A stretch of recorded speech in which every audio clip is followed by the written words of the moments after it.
The very first story that the Torah tells us about humanity is the story of the Chet Eitz Hadat, and the narrative in Breshit Perek Bet and Perek Gimel makes clear that the sin of eating from the tree of knowledge transformed human nature and human destiny.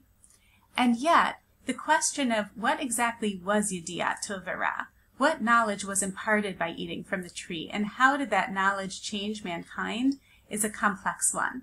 And in this shiur, we're going to try to answer that question by exploring the words of the Torah itself and by delving into the words of the Mefarshim. Let's begin by looking at the psukim that describe the repercussions of eating from the tree.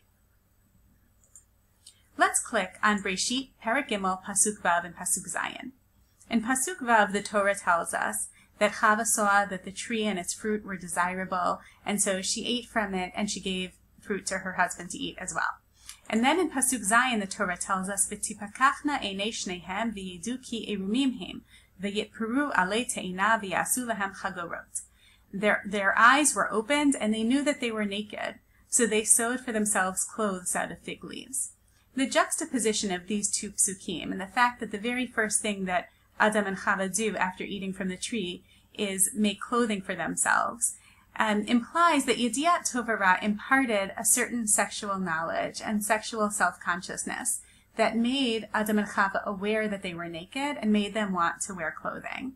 By contrast, if we look at another pasuk later in the Perek, we'll get a very different sense of what Yediat Tov V'Ra was. If we click on Breshit Perek Gimel, pasuk Kaf Bet, we see the expression of Hashem's reaction in the wake of the sin. In this pasuk, the Torah tells us, "Vayomer Hashem Elokim hein ha'adam haya ke'achad mimenu ladat tov v'ra, va'ata pen yishlach yado v'lakach gam me'etz hachayim v'achal v'chai la'olam." In this pasuk, Hashem says, "Now man is like one of us. Man is more like God, ladat tov v'ra, by knowing good and evil." So in this pasuk, in contrast to the earlier pasuk, it seems that Yediat Tov V'Ra implies a certain moral or godly knowledge, in contrast to the earlier pasuk that seems to imply that Yediat Tov V'Ra is associated with sexual knowledge. Now let's look at the connotations of the word Zat throughout Tanakh to see how they help us better understand Yediat Tov V'Ra in our Perek. Let's look at Breshit Perek Bet Pasuk Yud Zayin, at the pasuk where Hashem gives man the command not to eat from the tree of knowledge. The Torah says, "Ume'etz hadat tov v'ra lo tochal mimenu ki biyom achalcha mimenu mot tamut." Let's click on the word dat so that we can see in the concordancia different psukim in Tanakh that use this word and better understand its connotations. So if we look at these psukim, we'll see that some of them are from our Perek, and that in other psukim in Tanakh, the word dat has various connotations. Sometimes dat is associated with skilled technical knowledge. Sometimes it's associated with intent. But the connotation that I want to focus on appears in the fifth pasuk that's quoted here, that appears in our concordancia, which is from Parshat Balak, where the speech of Bilam is introduced with the words, "Ne'um shomea imrei kel v'yodea dat elyon." This is the speech of someone who hears the utterances of God and who knows the knowledge of the most supreme, of God. So in this pasuk, as in the pasuk that we saw in Gimel Kaf Bet, it seems that dat is associated with a certain kind of moral or godly knowledge. Now let's click on the Arachim Kshurim, on the related entries, to see another connotation of the Shoresh Yada in Tanakh. If we look at these psukim that come up for us, we see that some of them, again, are from our story of the Eitz Hadat, but if we look at the fifth pasuk that's quoted, we see another very common and important connotation of dat, of Yada in Tanakh. It says here, "V'ha'adam yada et Chava ishto, v'tahar b'teled et Kayan, v'tomer kaniti ish et Hashem." That Adam knew Chava, his wife, and she became pregnant and gave birth to Kayan, and she said, "I've acquired a man with God." So in this pasuk, it seems that Yada is associated with intimacy, with a sexual relationship. And this connotation of dat is quite common in Tanakh. And so we see that the same dichotomy that existed in our Perek between Yediat Tov V'Ra as sexual knowledge and Yediat Tov V'Ra as godly or moral knowledge exists throughout Tanakh. That dat has both of these meanings throughout Tanakh. And if you look at a more advanced, if you click up here to look at an advanced search for yada and tov and ra, you'll see that a similar dichotomy exists when you look at the examples in Devarim Perek Aleph and in Shmuel Bet Perek Yud Tet of Yediat Tov Ra. A similar dichotomy exists as well.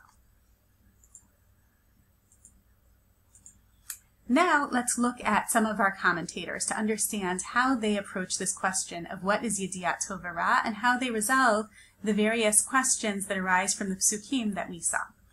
Let's look first at the approach of the Ibn Ezra. The Ibn Ezra on Breshit Perek Gimel Pasuk Vav explains to us what he believes Yediat Tov Ra is. The Ibn Ezra in his first parish. So the Ibn Ezra says, V'hanachon be'enai, says, what is correct in my eyes is that there were two trees in the garden that don't appear anyplace else in the world, and one of them was the Eitz Hadat. And he explains that what did the Eitz Hadat give to man? It was moledet ta'avat hamishgal. It gave sexual desire. Al ken kisa ha'adam ve'ishto erbatam. And that's why man and his wife covered their nakedness after they ate. So clearly, the Ibn Ezra is adopting the approach that Yediat Tov Ra is associated with sexual knowledge, based on that juxtaposition that we saw in Gimel Pasuk Vav and Pasuk Zayin. We can better appreciate the approach of the Ibn Ezra by looking at the context of the Perek and by going to the Tanakh lab, which will help us analyze the components of our text and see which words appear in this Perek with the greatest frequency relative to the rest of Tanakh. So if we look at the Tanakh lab, we see right away that the word that appears with greatest frequency in Breshit Perek Gimel relative to the rest of Tanakh is erom, which means naked. So this is another indication of the way in which sexual knowledge and awareness and identity is an important theme of this Perek, and it is another support for the Ibn Ezra in addition to the supports that we've already seen. Of course, the problem that arises for the Ibn Ezra is that Yediat Tov Ra is, as we saw, in Breshit Perek Gimel Pasuk Kaf Bet, and also in Breshit Perek Gimel Pasuk Hey, associated with godly knowledge. So how does the Ibn Ezra understand that? The Ibn Ezra gives two explanations. The Ibn Ezra in his Perush on Gimel Hey says that when the Torah says V'hayitem kelokim, that you will be like God by eating from the tree, it doesn't actually mean like God, but rather here the word Elohim actually means malachim, which is another meaning of that word throughout Tanakh. So really, man is not more like God by eating from the tree, he's just more like angels. Another interpretation that the Ibn Ezra gives is in his Perush on Gimel Kaf Bet, and there he says, O Perusho al machashavto, that it's not actually true that Yediat Tov Ra made man more like God, but rather that just what man thought. It was his mistaken perception. So these are the two interpretations that Ibn Ezra gives. He believes that Yediat Tov Ra is associated with sexual desire, and that it's not actually a form of godly knowledge. It just either makes man more like angels, or it makes man think he's more like God, but he's really not. Another possible interpretation which would support the Ibn Ezra is that perhaps we could suggest that by acquiring sexual desire, man actually does become more like God, because sexual desire gives him the identity and drive to be a creator. And that is an emulation of God, who is really the ultimate creator.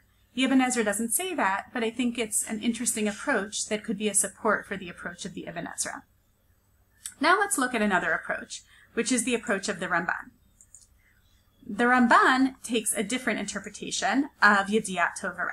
If we look at the approach of the Ramban in his Perush on Bet Pasuk Tet, he says, V'hayafe be'enai, that what appears right to me, the right interpretation is that before eating from the tree, man used to just do everything automatically. He was like any other creation. But after eating from the tree, upri ha'ilan hazeh, haya molid haratzon b'hachefetz sheyivchuru ochlav b'davar o b'hafcho l'tov o l'ra. That eating from this tree gave man desire and choice, so that so that the people who ate from the fruit could choose to do what was right or what was wrong. In other words, that eating from the tree gave man moral free choice. And in this sense, of course, man is more like God. Man is elevated by having the capacity for moral free choice. The Ramban elsewhere in his Perush on this pasuk explains that the reason that man becomes aware of his nakedness and wants to cover himself after eating from the tree is that sexual morality and sexual propriety are one important arena of moral free choice. In other words, Yediat Tov V'Ra doesn't mean sexual knowledge, but awareness of sexual morality is included within Yediat Tov V'Ra. He also explains that Yediat Tov V'Ra had both positive and negative qualities to it, because on the one hand, of course, it's positive in that it elevates man and makes him more like God by giving him the capacity for free choice. And on the other hand, it forces him to contend with his own desires and temptation and Yetzer Hara, and in that sense, it creates difficulty for him and is also a negative. One challenge of understanding the Ramban, which is brought up by the Abarbanel in his Perush, is that it's hard to understand how man, if he acquired free choice by eating from the tree, how he could have chosen to eat from the tree. In other words, if he only acquired free choice once he ate from the tree, how did he have the capacity to choose to eat from the tree to begin with? It's a difficult question. There have been different explanations that have been suggested. It's really worth thinking about because it's an important issue to consider when evaluating the approach of the Ramban and trying to better understand it. There are many other approaches that are really worth considering and thinking about, other Mefarshim that are very much worth exploring. But I think these two Mefarshim give us a sense of the ways in which the psukim can be resolved to either imply that Yediat Tov V'Ra implies sexual knowledge, which would require reinterpreting or in some way understanding the psukim that associate Yediat Tov V'Ra with godly knowledge, or that Yediat Tov V'Ra is actually godly moral knowledge, which requires us to in some way understand the psukim that associate it with sexual knowledge. And I think that for all of the Mefarshim, there are questions that remain for the learner to consider, such as, why was man created without Yediat Tov V'Ra initially? Is Yediat Tov V'Ra a positive or a negative or some of each? Why did man acquire Yediat Tov V'Ra through sin? All of these questions are almost bottomless when we think about them. And I think that the Torah presents this narrative in a way that is so complex and that really requires our engagement as a way of also helping us appreciate the endless complexity and the multifaceted nature of the challenges within man and the different aspects of human nature.